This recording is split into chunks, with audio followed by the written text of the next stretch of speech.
Well, good morning, everyone. This is John Craig, and you are with us in this morning's edition of Let Us Reason Together. I am your second day of the week host for this show. It's based off of Isaiah 118, which is, "Come now and let us reason together, says Yahweh. Though your sins are as scarlet, they will be as white as snow. Though they are red like crimson, they will be like wool." This is where we sit down and reason out current events and cultural shifts. And of course, this week's Torah portion, we can either push back or push through. Nevertheless, if iron does not sharpen iron, sparks will never fly, let alone ever get a fire going. And without a little heat and a good midrash, how will our hearts even ever get soft and moldable enough to be transformed in the way that the Spirit, the Ruach HaKodesh, wants us to be, and maybe have a little fun along the way. So today is Monday, July the 8th, 2019. It is the 5th day of the 4th month in the Hebrew year 5779. And some people call the 4th month Tammuz. I don't like saying that. So you're going to hear me throughout this month say it's the 4th month. There you go. And did I see, is it? Yeah, it's the 4th month. Thanks, Mark. This is the 4th month. Because, they didn't name months back then. But moving right along, what are some other things going on? Today is, how about this? Free wind in your wings day. Free. Did you know that wind was free, Sandy? Yes. This is my wife, Sandy, by the way. Miss Sandi Craig, she's one of my co-hosts today. I just want to go ahead. I'll introduce all of my co-hosts today. Miss Sandi Craig, good morning. Good morning. I'm glad that you're here. And did you know that wind is free? You don't want to know where my mind initially went. I don't? No. But maybe they want to know. No. All right. So Wind. You're talking about probably breaking wind or something. I don't know. All right. And Mark's got wind going. And so, yeah, we've got Mark David Smith from the great state of North Carolina, really close to the border of South Carolina. Good morning, Mark. How's that wind blowing in South Carolina? It's Fiesta Party Day! Fiesta, party. And the wind, I don't know. I'm inside. I don't know. I have to check. We're gonna free that wind. Free that wind for you. And then also from the wonderful neighbors to our north in Canada, we've got Rabbi Daryl Weinberg. Good morning, Daryl. Morning, everyone. Good to be here. How's the wind in Canada? It's pretty sedate today. We don't have a whole lot of movement. Our windmills are probably pretty still today, actually. There you go. Well, I just want y'all to know that I looked it up one time because it gets really windy out here in the high plains of the Texas Panhandle, and I found out that Amarillo, Texas, is the #1 windiest place in America, cities over 100,000. Isn't that amazing? And here we are, and we live here. But that's where we live. And out here in West Texas, 4 of the top cities in America, over 100,000. The top 10 windiest cities, the top 4 are out here in West Texas. So there you go. So if you ever want to come to Texas, just be prepared. But Mark needs to put his beard in a ponytail thing because it'll be like. That's right, because it'll get in his eyes. Nothing like the fluttering of hair in the eyes, beard hair. That's what I called it earlier. All right, so how about this? It's Soul Hygiene Day. Soul Hygiene Day. What is that, Sandy? It's your deal. All right. You tell us. I don't know. I found it. Soul Hygiene Day. In other words, it's a good day to get the soul all cleaned up. There you go, Mark. That's He needs to speak so he can. All right. Yeah. It looks like a hair clip. Thanks, Mark. Okay. But hey, since we're all here chattering, guess what day it is? It's Chatterer Day. Chatterer Day. So this is a day that we can literally just chat. All right. Okay. Just moving on. And one other thing that's being observed today is Be a Kid Again Day. And then one other thing dealing with chattering. How about International Town Criers Day? Sandy, could you be a town crier? No. All right. Daryl, city town crier. Oh, I cry a lot in this town already. So yeah. I don't think it means quite that, but all right. So daily quotes for Monday, July the 8th. Positive quote of the day from Benjamin Franklin. They who can give up essential liberty to obtain a little temporary safety deserve neither liberty nor safety. How about that? And then funny quote of the day. This is your hint, Sandy. Mitch Hedberg said this. I drank some boiling water because I wanted to whistle. Why did you nudge me on that? Because you're supposed to laugh. Yeah, that wasn't very good. How about this? Why is it? What's he talking about? Want to whistle? You know, you put your hot water on the stove and it whistles when it's in ready. the teapot. Yeah, so drank some boiling water because I wanted to whistle. Okay, that's dumb. All right, just funny quote of the day. Just had to get it. I mean, Was it funny? It's a cultural thing, I guess. You don't have a pot of water. Why don't you find something funny? How about love quote of the day? Is this going to be funny? From William Shakespeare. Shakespeare. How about this? Love sought is good, but given unsought is better. Mm-hmm. Okay. Things that make you go, Yeah. All right. I like this one better. It's the verse of the day. I got this from Revelation 22:17, which is connected to the Torah portion. And it is, the Spirit and the bride say, come. And let the one who hears say, come. And let the one who is thirsty come. Let the one who wishes take the water of life without cost. I like that. All right. Let the ruach, the wind, the breath of life. Okay. So moving right on. What happened on this day in history? July the 8th. I just have a couple of things in history. July the 8th. It is connected to the Declaration of Independence, which was officially signed July 4th, 1776.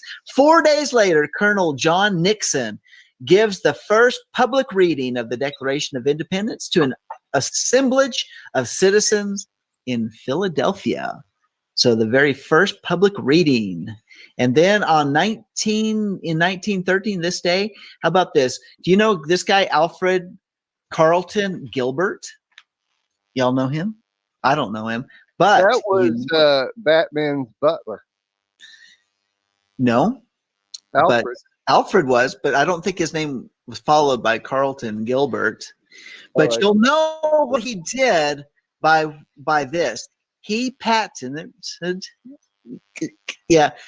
erector set. And it became one of the most popular toys of all time. Did you ever have a erector set, Daryl? Don't believe so. Nope. You didn't? No. Mark, did you? Sí, señor. Es muy fun. I did too. And it actually was handed down. My father had the erector set and he gave it to me. Many, many hours of great fun building that. And if y'all don't know what it was just simply screws, bolts, and all sorts of connections that you can make all sorts of contraptions and fun stuff. It was like pre-Legos. It was like the metal version of a log cabin set. Yeah. Or Lego. Yeah. You were only limited to what your imagination could hold. So, all right. So let's talk about some of these things that are on the lighter side of things. We need to jumpstart our brain a little bit. And here's some famous computer quotes. I got two of them. This first one's by Thomas Watson. And he said this: I think there is a world market for maybe 5 computers. Yep, Thomas Watson said that in 1943. Can you believe that? How about this? Bill Gates said this in 1981. 640K should be enough for anybody. A year? $640K. Sandy, your response was tenfold better. It was good. That was good. It's funny because my wife and I actually watched Jobs last night, the biography with Ashton Kutcher. Right. So talking about computers and watching the whole development of the Apple company, it was quite fascinating. That's very interesting. At one point in my life, I lived in Austin, Texas, and it was time to invest into a computer. I think this was probably like 1991. I was going to get my very first computer, my very first laptop. So I went down because, of course, Dell computers are based out of Austin, Texas. So I went down to the Dell outlet store to find my very first computer. I'd saved up some money. I was so excited about getting my laptop and went down there, and they had two different versions of a laptop. I said, this is great. And there was one that was 20 megabytes, and there was one that was 40 megabytes. And I'm like, oh man, that 40 megabytes, man, it's just pushing the top of my price, my budget here. But you know what? I talked to my dad, and my dad said, 20 is good. 40 is going to be more than enough. You should be able to do fine with 40 megabytes. And so I said, okay, I'm just going to bite the bullet. I'm going to get the 40 megabyte laptop. And then I got Microsoft Windows. And I think I got Word and Microsoft Excel. And guess what? I loaded those on, and I had no more room on my computer. I was just going to say. That was it. So Bill Gates was wrong. Our first computer we bought off of Adina's parents, and it was an Apple, and the hard drive had 500 megabytes, and we thought, oh my gosh, this is just too much. But oh my gosh, 500 megabytes is one document anymore. So. Yep, that we know very much. So we are ready to jump into our next segment, and I've got Sandy ready to jump in there with the Torah portion today. So you're ready for me? We're ready for you. All right. Well, I wanted us to talk a little bit about Moshe and Miriam as mirrors of one another. And let's look at the Midbar, Numbers 20, verse 1. The children of Israel, the whole community, came to the wilderness of Zin in the first month, and the people stayed at Kadesh, and Miriam died there, and she was buried there. Okay. When you're looking at that, we all know the story. We talk about it all the time, but I don't know how often we talk about maybe Moshe and Miriam were mirrors of each other, and that's sort of why we see Moshe react as he does. So let's back up a little bit, because it is said that we know that Miriam led the song once they crossed, but it's also tradition says that Moshe led the men in singing. That's just tradition. But Rashbam, let's go back to Numbers 12:12, when Aaron says, let her not be as one who's dead, with half her flesh eaten away. That's Numbers 12:12. Well, according to Rashbam, which is Rashi's grandson, the pronoun there is incorrect. It's not neuter and it's not female. It's actually, there's no way it can refer to Miriam. So if that is the case, then it would be let him not be as one who is dead. So who is it talking of? Because we know Aharon is speaking, so it has to be talking about Moses. So because the pronoun is male there. And so Aaron is pleading that Moshe is that he's not going to be as one who his flesh is half eaten away. Why would it say that? Because Miriam is the one suffering from leprosy. Because Aaron understood that they sort of worked together, that they were like two halves of a whole in the picture of the big picture. And if you think about that, that sort of helps us understand what's happening here, because they're so interconnected. They're a family, and each represents each represents Yah in a different way. But when we also know water is representative of the Holy Spirit and so many things, and Miriam's associated with water. So let's take this a little step further. When you look at what happened when Moshe and Aharon die, we see that there's a mourning period that is that the whole place goes through a mourning period for each of those. But we don't see any mourning period for Miriam. All of a sudden, here Miriam dies, and then we see Moses striking the rock. So when we look at these two things, maybe they go hand in hand, and because it helps explain maybe the state of mind of Moshe, because they hadn't walked through that grieving period, that grieving time for Miriam. And also it helps us understand what is the state of Israel right now. When the water dries up, what's that that's symbolic of? That word is dried up. They are not following and doing, and that word's not alive in them right now. The Torah is not alive in them right now. So we have all these conditions that are coming together. We have the literal physical water that's been drying up, but it represents something spiritual. We have Aaron earlier saying, relating Miriam and Moshe together as mirrors of one another. And so when Moshe is told to speak to the rock, but he doesn't, he strikes it. Maybe that is because there's been a failure to follow that mourning period of time. So because it's not because God couldn't bring water out of any rock. He could do that, right? And not because the people weren't legitimately thirsty. They were, for more than just water. But because Moshe was heartbroken over the loss of his sister. And maybe how many times we're in the middle of something, there's a crisis that's happening, and we carry the attitude, because we've allowed snake eggs that we read in Isaiah to develop in our minds and our hearts. We don't take those thoughts captive, and we bring that into the problem that's in, and then we react incorrectly. And we react out of our flesh, our nefesh, we let our heel lead instead of our spirit, our head. And thus a mess happens. He wanted what he wanted. He didn't want just the rock. Moshe wanted his sister. He didn't want to find just any rock, because he was heartbroken over her loss. And he wanted to feel her presence. Maybe he wanted to feel her comfort. And the fury wasn't born of anger, but his fury was born out of grief. And there's a lot more to it, but I wanted to just leave this and looking at it from a different side.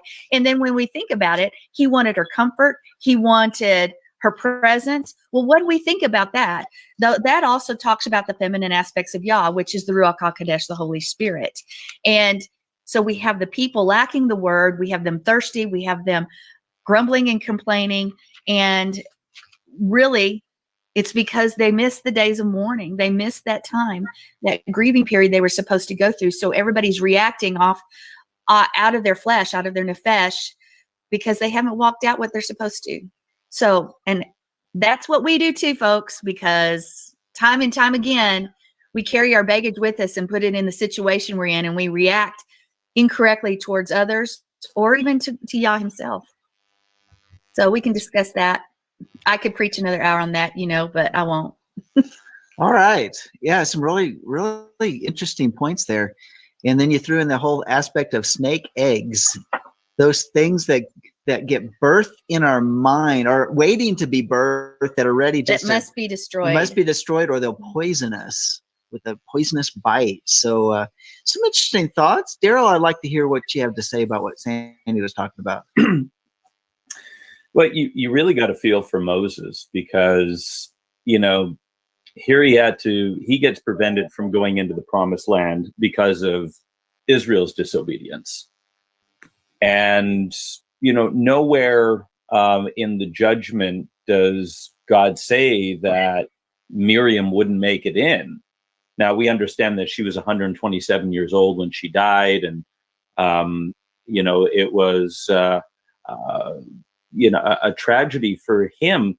But he, having to carry the burden of this rebellious nation, and then they were constantly coming against him, and then to have his sister die like that, the judgment on Moses was severe. I mean, as soon as he whacks the rock, God says to him, because you didn't treat me as holy, now you're not going to make it in. And Moses, there was Ben Kingsley did a movie about Moses, which I thought was much better actually than the Ten Commandments with Charlton Heston. I think it was much more accurate. And there's this scene that I remember that when he gets angry, he kind of walks into the tabernacle after that. And, he's kind of apologizing and say, God, I really lost it and everything else. And then he stops because it's obviously that the voice of God is speaking to him. You don't hear it, but you just have that stark look of panic on his face as now the judgment came. And he says, you're not going to get into the land now. And Aaron, the same things. The judgment hits all of them. And it's because of the fact that Moses allowed his guard down and he acted in the flesh. And, as leaders, this is something that's very, very sobering for us, that there is never, ever an allowance by God for us to act in the flesh. And one of the big struggles that we've had since we've come up here to plant the congregation is all we had at the beginning were people who would come against us. We really had what was mirroring what Moses went through with Israel on a smaller scale, that everybody who came in, they wanted us to do what they wanted them to do. They weren't willing to contribute. They were constantly acting as thorns in the flesh. We had our own situation we were dealing with. And yet the whole lesson that we had to learn was don't respond emotionally. Now, God hasn't judged us by saying that you're not going to go into the land or anything like that. But when you contrast that with what happened with Yeshua, and right after John the Baptist gets his head lopped off by Herod, it says that Yeshua went out to pray, and obviously he's mourning. Here his cousin gets killed. He knows it's unrighteous. He knows this is a prophet of God. And yet it says the people followed him. And what was his response? It says he ministered to them. So even though his own cousin gets killed, even though he doesn't have time to grieve, and he had every right to say, you know what, just leave me alone, give me time to mourn. And it would have been perfectly reasonable in the flesh to do that. Or he could have turned around and said, we're going after Herod, we're going to bring the whole house down here because of what he's done. And yet what it says that instead what he did is that he saw the need of the people and he ministered to them. And I'm always convicted by that because, man, to be in a time of mourning, and it just shows you that when you're struggling with something emotionally, that's the time you're going to get attacked. Or am I the only one who's ever experienced that before? No, agreed. And so, when you're raw, when you're tired, when you're overwhelmed, and how many times have we fallen? How many times have we struggled with that? And yet we look at the example of the Messiah, and he did only what the Father expected him to do, which was to sacrifice himself. Again, in that situation, he picked up his cross. He sacrificed his own needs for the needs of the people that God had sent to them. And as leaders, man, that is like, it's hard to kind of wrap your head around that that's the expectation, but there is never a moment that we can think about ourselves. Yeah, very good. It makes me think about another part that's in this Torah portion, as both of y'all were talking about this in that time of grieving. And then I didn't connect the dots until just now. And it says that whenever you touch a dead body, that you're unclean. You're unclean for 7 days. But when you think about it, that why would you be touching a dead body? Most likely, unless you're in the profession of touching dead bodies, most likely it's because it's a family member. And in the midst of dealing with a family member that's died, then there is a connection. Not only there's a contamination of dead body and decomposition and all that sort of stuff, but our very soul is affected. And so if we're unclean, it means we're really to separate ourselves out like that, to allow that grieving process to take place, to take that breathing, take that breath, and walk through it. And I just never saw that connection until y'all, made those points that you were making. Interesting. Mark, what are your thoughts? Well, first of all, let me ask you, that's the first segment with Daryl on your show. Let me ask you, isn't it nice to not only have a rabbi on your show, but a fellow leader of a congregation here to contribute? Yes. Yeah. Yes, absolutely. Absolutely. I love Daryl. I love his passion. You guys are okay, but I love Daryl. Anyway, Daryl knows that he's my favorite, unless Melaine is on, and then she's my favorite. And, Me too. I, I can relate in that about 5 years ago, 4 or 5 years ago, I know I just have to look. In September, I lost my dad. In October, I lost my mom. And the following February, I lost my sister. And through that whole time, I was working as an operations director for two large retail companies, and I worked through it. My sister died in February. In March, the owner sold the business, and I and everybody else there had no idea where we fit in to this big organization that owns several stores and businesses, bought our company, and I'm the operations director, and they have their own operations director over the whole thing. None of us, including me, had any idea what we were going to do, where we fit in. And I had just gone through my father, my mother, and then my sister dying, and I had not grieved through any of it. I think it was just 2 to 2.5 weeks before all of this happened that my sister had passed. And it was rough. And I remember this. I can relate. Sandi, I have never heard anybody in the 22 years that I've been in the Messianic lifestyle and the 30 some years I've been in ministry, never heard anybody relate a Miriam passing and then immediately Moshe with the water. I see it. This is brand new concept to me. Hadn't thought about that, and it puts a new twist on Moshe and the water story. But with my experience of having 3 out of 5 of my family die within a very short period of time, not grieving them, and then having to go through this major work situation, which is very similar to what Moshe being head over this whole group of people. I was the operations director, head over this group of people also. I only made it about 4 days before I told them where to stick it and walked out. So I didn't have the patience that Moshe did.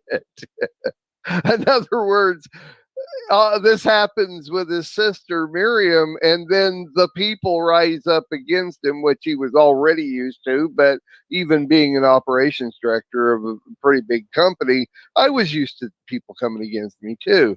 It's just that to be able to have the patience to deal with this. Of course, the next line said, after they came against him, verse 6, I think it says, then Moshe and Aharon went from the presence of the assembly. They went from their presence to the entrance of the tent of meeting and fell on their faces. I didn't fall on my face. I stomped out of the business and told them where to stick it.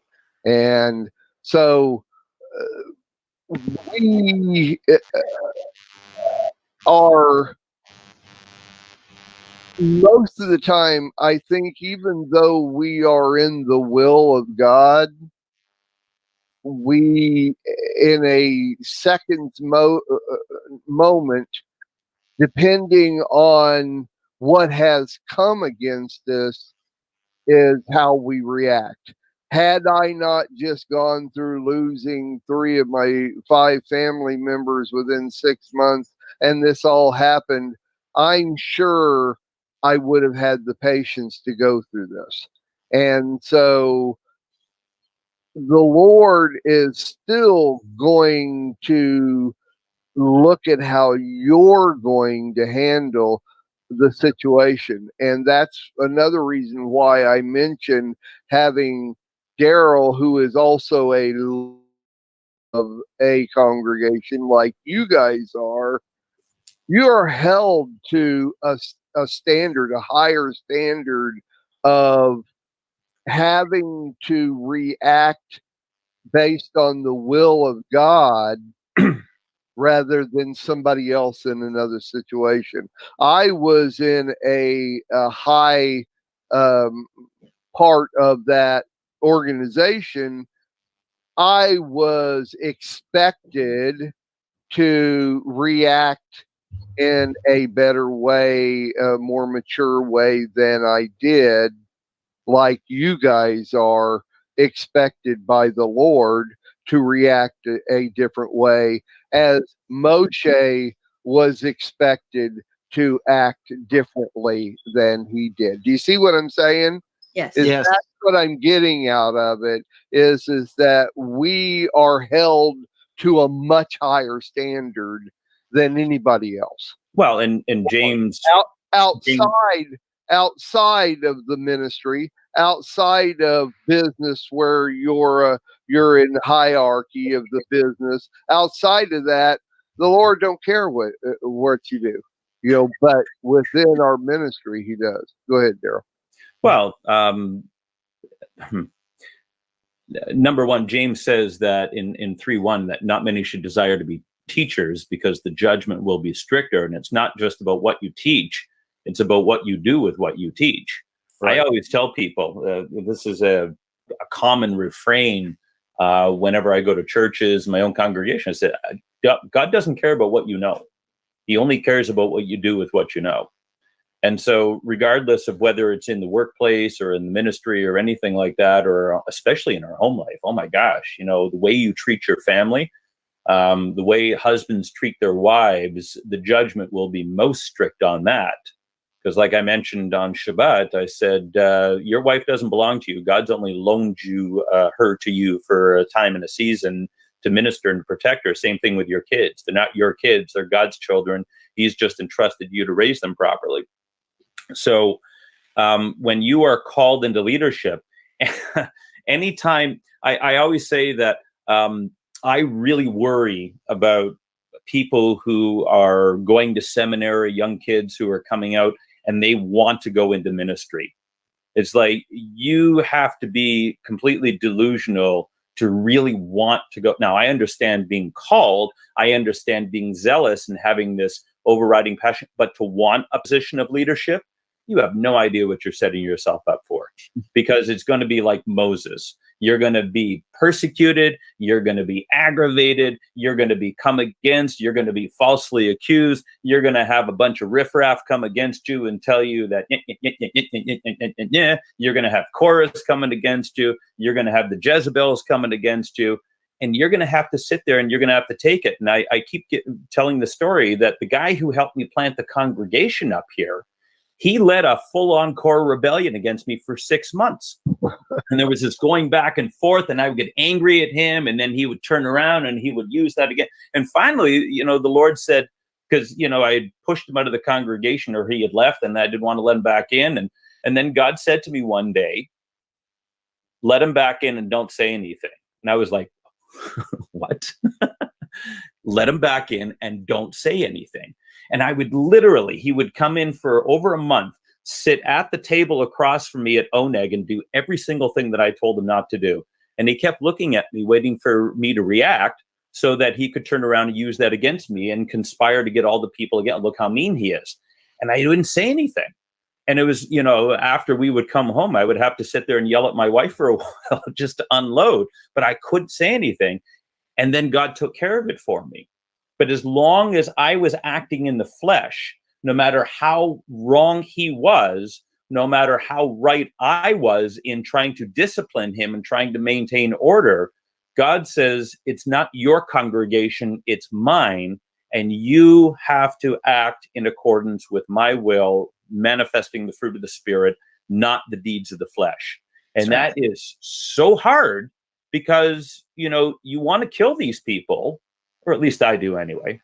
And you biblically have every right to get upset if it was your rights. But since we gave up all of our rights to get into this position, God called us into ministry kicking and screaming, a lot of us. I remember when I got the call to ministry the night I got saved, God said, "You're going back to your people." And I hung my head and I said, "Oh, great." I know what that's going to be like. right. Because I knew what it took for me to come to faith. Right. And I was open.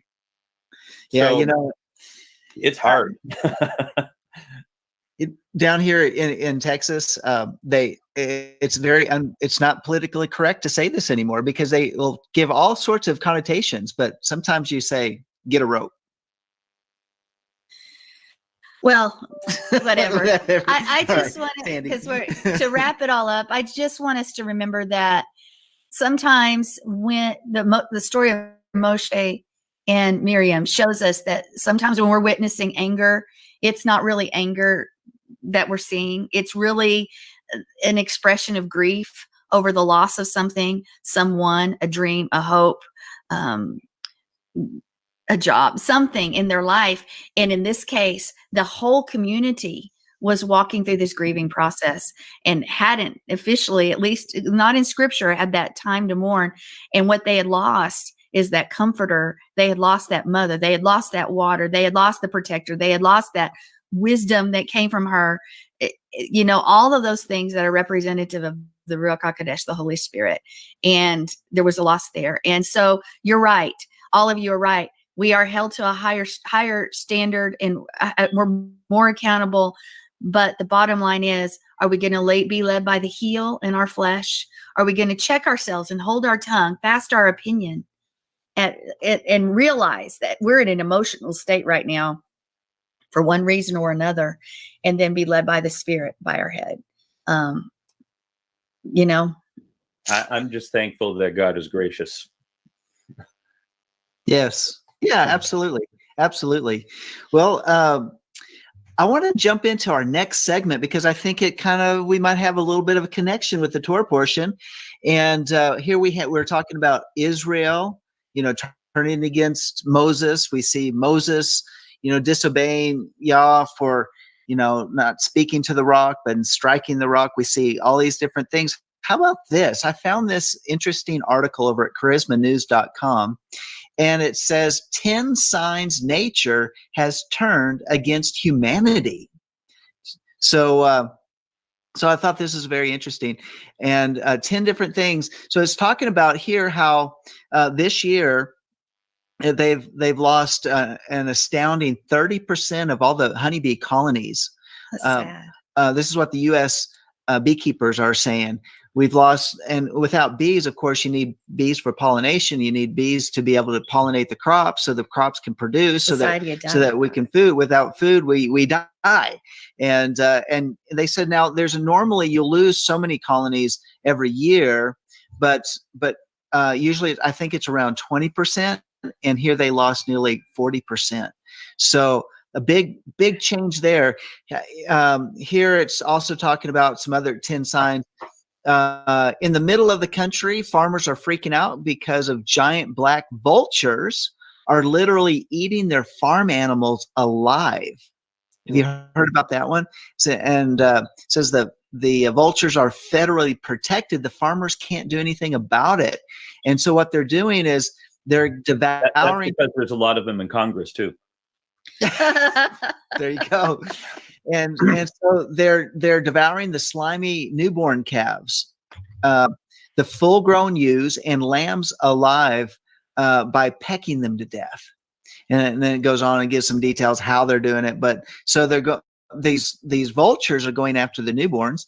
Then all up and down the East Coast, Americans are becoming victims of the flesh-eating bacteria when they go into the water. And they've got some examples in Florida that particularly, but also I heard a report, it's not just people going into the water. Now there's people that are contracting this flesh-eating bacteria and they're not even going into the water. So But how are they well, it's getting on stuff, and there's stuff they're touching, then it's getting on their skin and it's eating their flesh. And then also about this, have you heard about the cockroaches? And it says, for decades, cockroaches have been multiplying despite our best efforts to eradicate them with insecticides. But now they're developing resistance to our insecticides, and researchers are warning that this will make them invulnerable. So, yeah, so cockroaches everywhere. And they're just becoming resistant to that. How about this? Last week, it was hotter in some parts of Europe than it's ever been before. In fact, in one region in France, the temperature actually hit 114 degrees Fahrenheit, which is really, really hot. I mean, you think about that. That's like Bakersfield, California. I mean, hot. I mean, and yet 114 degrees in France, that's not even desert. So then along the California coast, temperatures have been so hot that mussels, that's not like these mussels, but mussels have been actually been roasting in their shells because it's been so hot there. Let's see, going on, that's along the coastline. And then on the East Coast, it's talking about meteorologists saying some portions of the East Coast could see heat index values of 110 degrees as early as Wednesday. So get ready, Mark. Mark's had to take off for some family things going on, activities. So the East Coast could have some of that. And let's say going on in the middle of the country, absolutely hammered by the wettest year that it's ever experienced. And we know that how that's affected. We've got lots of farmland that could not even be planted this year because it was too wet. And then that the same system will attempt to bring some cooler air down from Canada, which will interact with the heat situated in the Midwest, sparking more storms. And then we've got unusually large hail that's hammered communities throughout the country. I've seen that not only this year, but last year as well. Baseball size hail, just destroying, pulverizing crops and property and that type of thing. And then also with all of this going on, unprecedented flooding in the major rivers. And those rivers are not even going down. So these are just like all these things in nature that are taking place, reacting against us. So what do you see going on, Daryl? What do you see happening? What's happening in your neck of the woods where you see nature in one way or another affecting things that we have been considering, our lifestyles literally affected? And we'll see that affected with even our grocery store prices by the end of the summer. Well, we know that there is an agenda for depopulation. I mean, everything that we're fighting against revolves around that. And for the vast majority of churchianity to ignore that, we do so at our own peril. One of the things that I try to emphasize, I speak very candidly about what the enemy's agenda is. We've got the globalists, we've got the Council on Foreign Relations, the Club of Rome, the Trilateral Commission. We've got the Rockefellers, the Rothschilds, and everything else. I've covered actually that in the past couple of weeks in Message. If you really want to know what this is about, they're aiming for 90% population reduction. So what we see with the terraforming, chemtrails, and everything else is that there is a deliberate attempt to create circumstances in the earth that are going to lead to us being enslaved and then ultimately eliminated. And why is God allowing that? Because of judgment. And so it's not necessarily nature per se. Nature is being helped. And since Satan is the god of this world, he kind of runs the show right now until Yeshua comes back and says, out you go. But the reason why we have all of this happening is because we've lost our light, we've lost our salt. And so God allows us, as has been said in the chat, for us to reap what we sow. And, this whole, what's going on the West Coast, for instance, in California, I mean, it's utter madness. medical tyranny, forced vaccinations, and things like that. And you've got the LGBTQ addenda, or whatever it's called now. And we haven't fought hard enough. And so the reason why we're in the state that we're in, and, listen, we've got our prime minister is exactly on the same path that Obama was on. And he's taking his marching orders from, the higher ups there. And he's trying to push this agenda of Islamic migration and abortion, euthanasia, all the death culture. When we allow that and we don't stand up and speak, then we give the enemy permission. See, Yeshua said to Peter in Matthew 16, he says that, who do you say I am? And he says, you are the Messiah, the Son of the living God. And he says, your name is Peter, and upon this rock I will build my church. Now, there's all kinds of misinterpretations. It's not talking about Peter himself when he says that on this foundation, or he's talking about his testimony. He's talking about his declaration that Yeshua was going to be, that he is the Messiah, the Son of the living God. And he says, I'm going to build my assembly, my ecclesia, on that testimony. So when we proclaim Yeshua as Lord and Savior, when we proclaim him as the Son of God, then it says the gates of hell will not prevail. Well, there's only one time in Scripture I have ever seen gates used as an offensive weapon. And that was Samson picking the thing up and, whacking everybody with it. Otherwise, gates are a defensive weapon. So what is it saying to us? That hell is going to be afraid of us, and they've got to barricade us from coming at them. What have we done? We've sat back and we've allowed the enemy to come in and take out us. And we've lost ground. Now we find ourselves in a culture war. Why are we in a culture war? Why is the gay agenda so powerful and having so much influence? They only represent, when this whole thing started, they represented what, 2-3% of the population, if that? Mm-hmm. Let's say it's even 10%. Why is the 10% ruling everything? Why are they able to declare what's it? Because the majority has been silent.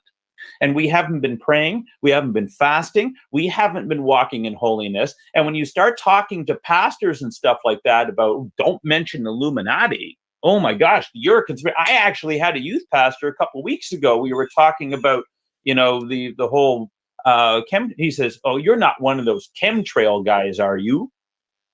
Well, what are you? What would you call what they're doing up there? Oh, it's all natural? Mm-mm. We have a biblical term for that. It's called idiot. Oh, I'm sorry, it's fool. You're denying reality. So I say all of this because if you don't know the enemy that you're fighting, how are you supposed to fight? And so if we're not willing to acknowledge, it's like Milena and I were talking about this last night. We were saying, haven't you read the book of Revelation? And do you think that things are just going, and all of a sudden we're going to wake up one day and we're going to be in the book of Revelation chapter 4? Because we're in chapter 3 right now. We're in Laodicea. But chapter 4, things really start to, but do you think it's just an overnight thing that all of a sudden the switch gets flipped? No, it's a progressive thing. And what the enemy does is he continues to take more and more territory until he says, now we've got power. And so this tyranny that the left, the radical left, has been imposing upon us because we haven't fought back, because we've cowered in fear, because we haven't gone and said, in Yeshua's name, get thee behind me, we've allowed them to take the ground. So that's why nature is rebelling against this, because God says, if you allow the devil to get in, you're going to have all these plagues. He is allowed to do that because we're not under the blood. We haven't repented, and we haven't stood for holiness and righteousness, and we haven't got, put on a holy temper tantrum like Yeshua did in the temple and said, zeal for my Father's house consumes me. There is righteous anger. It's not about our own needs. It's not about our own feelings like what happened with Moses. It's about zealousness for God and his righteousness. And why aren't we picketing the abortion clinics, even though there are laws preventing it? So go to jail. We have people who are willing to do that. When we back down, when we don't stand for what God has told us to stand for, and when we don't move, our foundation is on the rock, upon this rock. And it's talking about a big honking boulder. Peter was just a little pebble Kepha is just a little pebble. When he's talking about the rock, he changes the word, and it's a different word in the Greek for a big rock. Upon the testimony that he is the Messiah, will we stand? It says the gates of hell will not prevail. I'm saying to you today that we need to pick up our lance of prayer, and we need to be going thrusting, and we need to start taking back ground. Amen. Very good word. Sandi, what are your thoughts about Well, these he things? said a lot of what I was going to say in a different way, but you're absolutely right. We need to be on our face. Tova was reminding us that we are to open the gate, for the King of Glory to come in, but we're also to be the gatekeepers to ensure hell doesn't go forth. And I was preaching on Shabbat, the last couple Shabbats, actually, we have become so complacent because we just want word that we as a people aren't doing what we're supposed to do. I don't want to hear anymore that, oh, we're Hebrew, so we do action. You want to know something? The majority of the people don't. That's true. They don't. Prayer is important, and we need to do that. Everything needs to be founded upon that, but we need to be filled daily with the Ruach HaKodesh, with the Holy Spirit, walking in wisdom, discernment, and then going forth and doing what we're supposed to do. We need to use our voices and cry out and say, no. Can you imagine if everyone who would proclaim themselves as a believer would arm in arm, become an army of one? What would be accomplished instead of splinter groups? And I'm all concerned about gaining knowledge or doing our own thing. But if we would truly get on our face and pray, and if we would truly be people of action, because the people with the acronym, they do, and they manipulate and they influence. Well, who is supposed to be the influencer? It's supposed to be the people of Yah. We are supposed to be the influencers of society, but we sat back and let enemy take hold of that. Well, how does that change? I hear all the time, well, it is, Yah's coming back, Yeshua's coming back, and so we just need to, it is what it is supposed to happen. Come on, people. It still says, if my people are called by my name will humble themselves and pray, I will heal their land. It doesn't matter what is to come. We still have that job to do. We are supposed to be, as you began, salt and light. What does salt do? What does light do? One little light can pierce darkness, but we let darkness prevail because we don't want to get out of our comfort zone. We don't want to be led by the Spirit. We would rather accomplish what we need to accomplish, do what we need to do because of time, because we're busy, because we are not led by the Spirit. We are led by our busy schedules and the agenda that we have for the day, instead of taking a sit back and say, Father, lead where we're supposed to go. Begin in prayer, but also do what you're supposed to do. Let your voice be heard. The safest place to be is in the middle of his perfect will. And that means if we raise our voice, we can't fear the consequences. We trust him. When he says speak, we speak. Go, we go. Do, we do. And until we as a people will unite and come together, and not just, it's great when we have pockets of people coming together and doing that. But when we literally will become one and start doing it together, things will shift and change. I know I was speaking with Tova, and also Alan was saying that last week, is that the kind of congregations that we have, like Tova is, it's where Tova's at, that life of worship where you're meeting. It's no longer it's not becoming the abnormal thing anymore, because people are flocking to something real.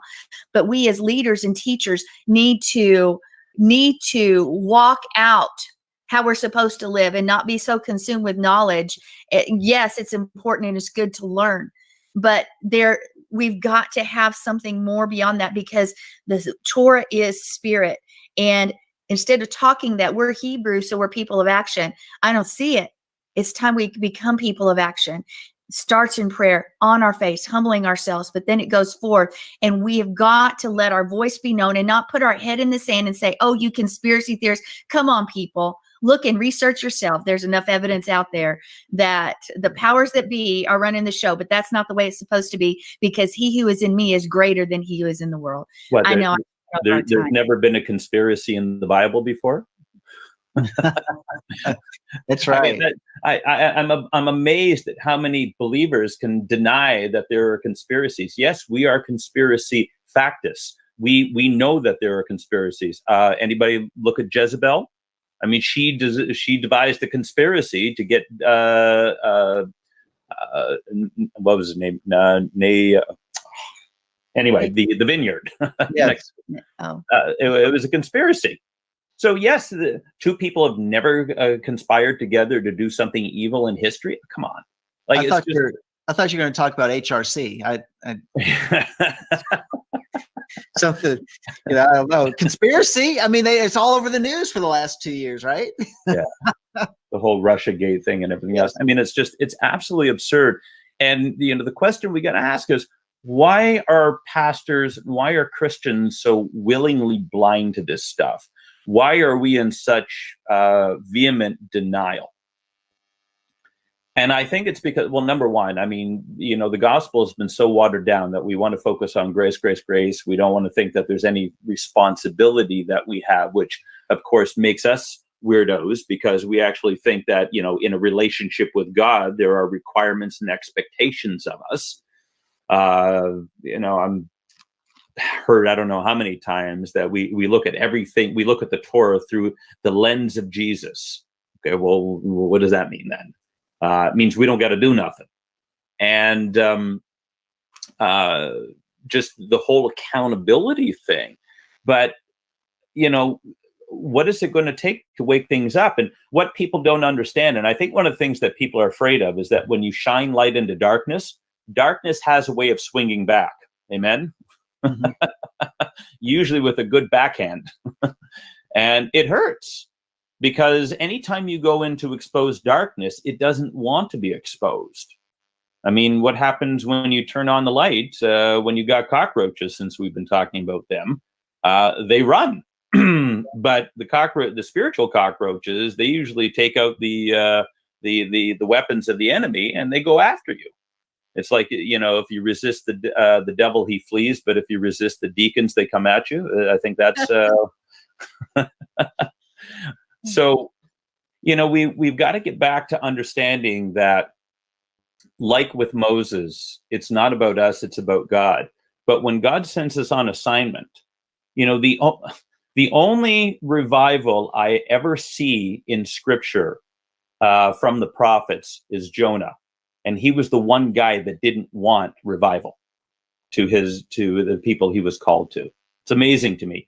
Every other prophet, we don't see, I mean, even in Jeremiah, you see them talking about in 26 about, well, Micah prophesied and under Hezekiah, and Hezekiah repented. But we don't see that actually happening. So when the prophets are prophesying, the people are rejecting them. I mean, most of the prophets died a pretty gruesome death. Mm-hmm. And, Yeshua condemns them and says, the prophets were sent, and your fathers killed them. You built tombs for them. And so when we're prophesying, when we're telling people out there, whether it be to the unbelieving world or even in the church, we're not going to be accepted. We understand that. But if enough of us get together and do what Sandi says, and we humble ourselves and pray, God's not necessarily going to heal. Well, we don't have land that's promised to us. The church, we're aliens and sojourners, but certainly revival can break out in small pockets. That promise, I believe, was made to Israel, and so I don't think the church can necessarily claim that. But certainly when you have, like, the D'Souza Street revival, for instance, righteousness breaks out, holiness breaks out, the darkness flees. And what Michael Lake has said is that the devil's power is humanity's sin. And so when sin rises, the devil gets more powerful. We're like his battery. When righteousness breaks out and holiness breaks out, his power decreases, and he's not able to do it, because the devil can only do what we allow him to do and what we speak. If we don't speak sin, if we don't do sin, the devil can't do anything in the earth. He's totally dependent upon us. Nobody realizes that we have that much power. He can't do anything. I mean, yeah, he can make things happen around us, but unless we give him permission, he can't do anything. So why aren't we taking that authority? Amen. Yeah, it's a big deal. It's, it is really a big deal. And I want to jump into our next segment. I just have to say one other thing. And the sad thing is, I won't, the sad thing is not this. The sad thing is when most people won't be a voice. They won't be a voice. They won't take that authority. We talked about authority and influence, the Shabbat, on the last Torah portion, and the prophets had influence, but they had no authority. So we find their inspiration after they died. and they're still influencing us today. But during that time, there was a totally different time. They were despised. One of the things that we have a responsibility to do is to be a voice. I have been engaging with sending emails to whitehouse.gov and giving my opinion about whatever's going on, because I was tired of being silent and not speaking up, and things have been stirring inside of me for that very thing. It's important that we take that God-given responsibility to begin to speak. And that speaking has to do with and then following up with action. It has to be done that way for us to be able to really start having an impact.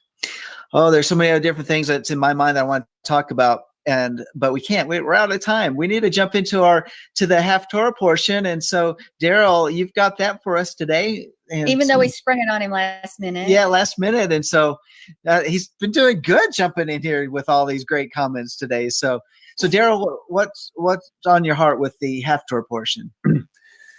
Jephthah is he's a very, very interesting character. And first of all, it shows you that God doesn't really care about your lineage. He was an illegitimate child, and of course rejected for that at the beginning. But when you contrast Jephthah with his predecessor, Gideon was a very cautious man. And something that Milena was actually mentioning to me last night that really resonated with me is that every step of the way, Gideon had to be assured. He puts down the fleece and then God answers him. And then he says, just in case I didn't hear, do it again the opposite way. And then we have the whittling down of his army and everything else. And it was step by step that God had to lead Gideon. And Jephthah's a different guy. He's a warrior by nature.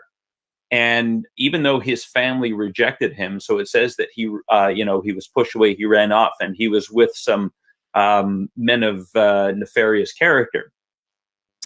But when the enemy comes in, they come back to him and they say to him, when the Ammonites come, it says the elders of Gilead went to get Jephthah from the land of Tob, and they said to Jephthah, "Come be our chief, that we might fight against the sons of Ammon." And Jephthah said to the elders, "Did you not hate me and drive me from my father's house? Why have you come to me now when you're in trouble? You want me for what I can do for you, not because you wanted me for being me." And the elders of Gilead said to Jephthah, "For this reason we have now returned to that you may go with us and fight with the sons of Ammon and become head over all the inhabitants of Gilead."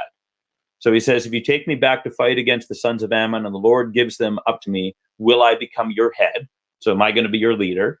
And they said to Jephthah, "The Lord is a witness between us. Surely we will do as you have said." And so that he went with the elders of Gilead, and the people made him head and chief over them. And Jephthah spoke all of these words before the Lord at Mizpah. Well, Mizpah is a very interesting place because that's, of course, where Samuel had his great speech against Israel when they asked for Saul to be king. And so Mizpah seems to be a place, and I'll have to check up the meaning of that word, but it seems to be a place of judgment because it seems to be close to the word mishpat, which is, of course, judgment. And so he goes out, and he thumps them. And so he sends messengers to the kings of the sons of Ammon, saying, "What is between you and me that you've come to me to fight against this land?" The king of the sons of Ammon said to the messenger, "Because Israel took away my land when they came up from Egypt, from Arnon as far as the Jabbok and Jordan, therefore return them peaceably now. So you took our land." And he says, "Well, actually, no." And, this applies to us today because we see it happening in Israel, the exact same thing. The Ammonites back then are the Palestinians today. "Oh, you took our land." And so I love Jephthah's response. He says, "Well, if your God was so powerful, then wouldn't he give you the land?" I think that's great. What a great response. If your God is so tough, then why isn't he giving you the land? He says, "No, our God has promised us the land." And when they refused to back down, he went out and he laid a good whooping on them. and comes back, makes the silly vow. But whatever comes out of his house first is going to be a burnt offering. Now, as far as I can determine in that, there were only two, because you got to remember that in Jewish households, you didn't live with the animals. They were outside. So there were only two people in the household. That would have been his wife, and that would have been his only child, his daughter. Who was he hoping that was going to come out of the house first? Oh no! Oh no! I'm not asking. I'm just asking. Really but anyway, he makes the silly vow, and then his daughter comes out, and so she ends up having to be a virgin for the rest of her life, not knowing a man. And so they celebrate her virginity every year with a special festival. But the whole lesson that I get out of this is that, like many of the people in the lineage of Yeshua, whether it be Rahab the harlot or Ruth the Moabitess or Tamar, we're not sure if she was of probably not of Hebraic descent. But you have all of these people who wouldn't be considered acceptable in society, whether they're illegitimate birth or whether they're involved in sinful things, and yet God uses the foolish things of this world to put to shame the wise. And so you have here this bastard son who ends up being anointed, and not only does he go and destroy the Ammonites, but he ends up judging Israel for, what was it, 20 years, 11 years, I can't remember exactly how long. But he was a very effective leader. There was peace under him, and he was a military might. So it doesn't really matter where we are now. It only matters whether we're willing to, number one, submit to the calling, and number two, whether we're willing to allow God to work through us. And even though his birth circumstances weren't his fault, and he was rejected by his people. And, this is a picture of Yeshua too, that he is rejected by his people now. And isn't it interesting that in the Talmud that they have accused Israel or accused Yeshua of being of illegitimate birth? And yet the day is coming where he will be proclaimed king. Jephthah came back and they made him rule over him because they needed him. And, Israel's going to cry out to Yeshua one day because they're going to need him, and he's going to come deliver them, and they will make him his king, their king, rather. Yeah. Very good, Daryl. Thank you so much. And I'm thinking about, here's Jephthah and his beginnings. He probably had to fight every single day of his life. Mm-hmm. Because everybody would be making fun of him. He was the brunt of everybody's jokes. He was the one that was left out. He was the one that was beat up. And yet in the midst of those type of trials, it made his character to be the man that he was, that they cried out and said, "You're the one that needs to lead us." He must have made, he learned through the lessons of hard knocks and all that sort of thing to where he could rise up to be that. And we shouldn't look at circumstances of our life, no matter how difficult they are, as a curse upon us, but that inside of that there's a purpose, and there's a purpose which Yah wants to use to fulfill within each one of us, by which we can grow, by which he can use us in the future. If we reject it and we complain along the way, like the Israelites always were complaining about all of their circumstances, then how many of the Israelites ended up just getting slaughtered by a plague, or by, the snakes, the serpents, the scorpions, whatever it was that were out there. The enemy came in to destroy them because they did not embrace what was presented before them by Yahweh. They didn't live it through, and so they never grew. They never went to that next level. And here, what a story where out of these small beginnings that Yahweh turned it around to use that and put Japheth in that position. So very good. Daryl, thank you so much for bringing that for us today. We have really come to the end of our, this hour has just gone a little over an hour, but it's just gone by very, very fast. Great show, great input. Really enjoyed it. I just love just sitting here listening. Y'all did good, Sandy. What you brought this today, and we, having everybody participate, wonderful. I do want to mention this as we get ready to close out, and that is that if you go to messianiclambradio.com, make sure you just go there and check in every once in a while to find out what is new here on the Lamb Network. And a lot of new programs are being posted, live shows that are going on every day of the week. You don't want to miss out on that. Of course, you can always go back and check out the archives and see the comments that everybody's saying. And when you're here on YouTube side, you can participate in the live shows with the chat room. So we want to encourage everybody that. And if you like what you heard today, give us a thumbs up and share this on your social media. Let's get the word out about the Lamb Network and the good message that is being presented. So with that said, Daryl, thank you for being part of the Monday edition of Let Us Reason Together. Sure enjoyed it.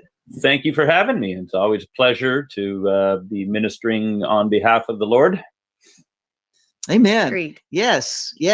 And we're touching the four corners of the earth. Sandy, you've got a new show coming up this next week. You want to plug that real quick? The next chapter, Thursday, 8:45 a.m., same time as this. You don't want to miss it, with my co-host, Joe Cameron and Sherry Flanagan. It's going to be a great show. We've got a lot planned, and we'll plan it and let the Ruach lead and see where we go. Yeah. And it's going to be exciting. And Daryl, maybe you'll come on with us one time and be a guest. We would love that. Anytime. Just give me enough notice. Even though it would be turned around, instead of 3 guys and a girl, it would be 3 girls and a guy. Uh-oh. Well, listen, 3 guys and a girl, it's about even, with that kind of ratio. I'm not sure about 3 girls and a guy, though. There's 2 guys and 1 girl in this household, and we're outnumbered already. So very, very good. Very good. Well, hey, we want to just say thank you all for listening today and be part of our program. And thanks to Mark, who's already taken off with his family, do some family things today, and continue to pray for this network. Continue to pray for our leaders that have been given positions of influence around us. And on behalf of the Lamb Network and behalf of Let Us Reason Together, this is John Craig. And until next time, shalom. Shalom.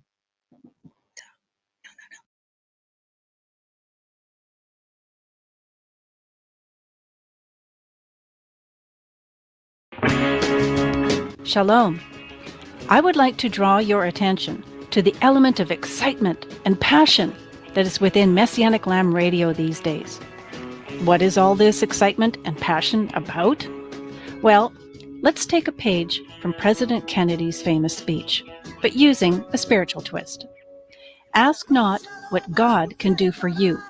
Ask what you can do for your God. I'm Susan Hoogie of Messianic Morning Prayers.